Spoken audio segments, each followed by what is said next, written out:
Students, आज हम light chapter जो कल हमने पढ़ा था उसको हम कंटिन्यू करेंगे। आज हम पढ़ेंगे reflection of light. Reflection of light क्या होती है? One way to change the direction of light is to let it fall on a shiny surface. कहते हैं कि एक तरीका है जिसे हम लाइट की डायरेक्शन जो है चेंज कर सकते हैं। वो क्या है कि हम उसको एक शाइनी सरफेस, जो चमकदार चीज़ होती है, जो शाइनी कोई होती है चीज़ चमकदार, उसमें हम उसको फॉल कर सकते हैं। For example, a shining stainless steel plate और a shining steel spoon can change the direction of light. For example देखिए, जब a shining stainless steel plate जैसे होती है जो शाइनिंग चमकदार होती है, और दूसरा शाइनिंग स्टील स्पून जो होता है वो क्या काम करता है, वो लाइट की डायरेक्शन चेंज करता है। The surface of water can also act like a mirror and change the path of light. कहते हैं कि जो सरफेस ऑफ वाटर है, पानी का है, वो भी एक मिरर की तरह काम करता है, और वो लाइट का जो पाथ है लाइट की वो चेंज कर सकता है। Have you ever seen the reflection of trees और बिल्डिंग्स इन वाटर? फिगर 15.3। क्या आपने कभी देखा है रिफ्लेक्शन और जो परछाई होती है किसकी? पेड़ों की, बिल्डिंगों की, पानी में। उसके लिए क्या होता है?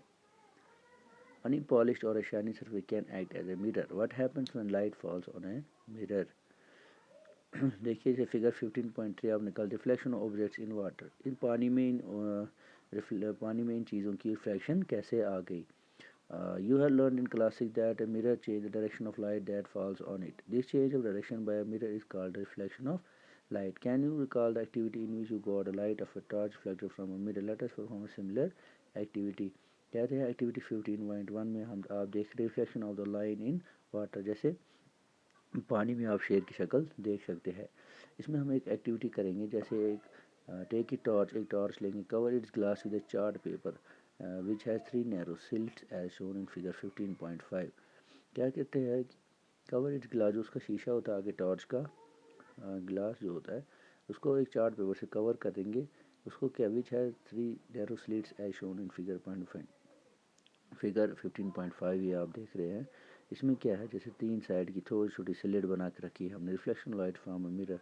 इसके बाद क्या काम करना है? Spread a sheet of chart paper on a smooth wooden paper.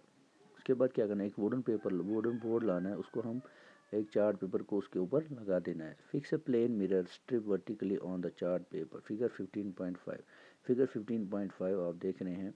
इसमें क्या है, फिक्स अ प्लेन मिरर, एक प्लेन मिरर एक हम strip vertically on the chart paper हम लगा देंगे। Now direct the beam of light on the mirror from the torch with slits. फिर क्या करना है, हम जो स्लिट से टॉर्च की लाइट हमें डालनी है। Place the torch in such a way that its light is seen along the chart paper on the board. उसको ऐसी लाइट हमें डालें ताकि जो बोर्ड पे उसकी लाइट आ सके। Now adjust its position so that the light from the torch strikes the plane mirror at an angle 15.5. उसके बाद हमें उसको बराबर वहाँ एंगल से लगानी है। Does the mirror change the direction of the light that falls? आप देखेंगे क्या जो मिरर है उसने डायरेक्शन लाइट की चेंज की कि नहीं, जो उसके ऊपर पड़ रही है। Now move the torch slightly to either side. Do you find any change in direction of the light? क्या फिर कहते हैं उसको थोड़ा टॉर्च को स्लाइडली मूव करिए आप, उसमें देखिए क्या वो अपनी डायरेक्शन चेंज कर रहा है।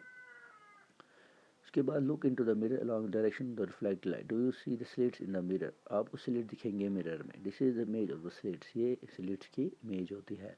This activity shows how light gets reflected from a plane mirror. ये हमको एक्टिविटी क्या दिखाती है कि ये लाइट जो है कैसे रिफ्लेक्ट होती है एक प्लेन मिरर से। उसके बाद let us play around with image formative mirrors and know little more about them. Activity 15.2 हम देखेंगे। कॉशन इसमें क्या करना है, handle the lighted candle with care. इसमें ये कॉशन रखना है, जो हम कैंडल जलाएंगे उसको अच्छे से ध्यान से रखना है। It is better if this activity is perform in the presence of teacher और एन एल्डर पर्सन। तो या कोई टीचर या किसी बुजुर्ग बड़े इंसान के प्रेजेंस में ये एक्टिविटी करना। प्लेस है lighted candle in front of a plane mirror. कहते हैं जो लाइटेड कैंडल, एक कैंडल आप लाइए, मोमबत्ती, उसको जला के एक शीशे के सामने प्लेन मिरर के सामने रख दीजिए। Try to see the flame of the candle in the mirror. आप क्या काम करिए, जो फ्लेम जो जल रहा होगा कैंडल का वो आप मिरर में देखने की कोशिश करिए। It appears as if a small similar candle is place behind the mirror. इसको आपको ऐसा लगेगा जैसे कि शीशे में जो मिरर है उसमें दूसरी कैंडल भी जल रही है। The candle which appears behind the mirror is the image of the candle formed by the mirror. जो आपको इमेज दिखेगी, जो कैंडल की इमेज आपको शीशे में दिखेगी मिरर में, वो क्या इमेज होती है, जो इमेज मिरर में पैदा होती है। फिगर 15.6 आप देख रहे हैं, image of a candle in a plane mirror. Plane mirror में इमेज किसकी, इमेज कैंडल की। The candle itself is the object. इसमें ऑब्जेक्ट कौन सा है, जो कैंडल है वो खुद ऑब्जेक्ट है। No move the candle to different position in front of the mirror. फिर ये कहते हैं कि आप जो मिरर के सामने ही कैंडल को डिफरेंट पोजीशनों में घुमाते रहिए। Observe the image in each case. Observe करिए इस इमेज को, जैसे भी आप घुमाएंगे, जैसे भी आप शीशे के सामने देख के आपको कैसा लगेगा। उसके बाद observe the image in each case, फिर हम देखेंगे। उसके बाद बोल रहे हैं, would you note in this notebook is is not surprise that my image is the same size as me whether the mirror is small और लार्ज। फिर वो देखने लगा, बोलू जो इधर मिरर में इमेज आएगी वो स्मॉल होती है, large. Was the image upright in each case, did the flame appear on top of the candle as in the object, as such is called erect. An image from a plane mirror is erect and of same size as the object. जो plane mirror में image बनती है वो क्या होती है, erect होती है, खड़ी होती है, end of the same size of the object, और ऑब्जेक्ट का जितना साइज होता है उतना ही साइज की होती है। इंशाल्लाह कल हम इसको 15.3 एक्टिविटी करेंगे।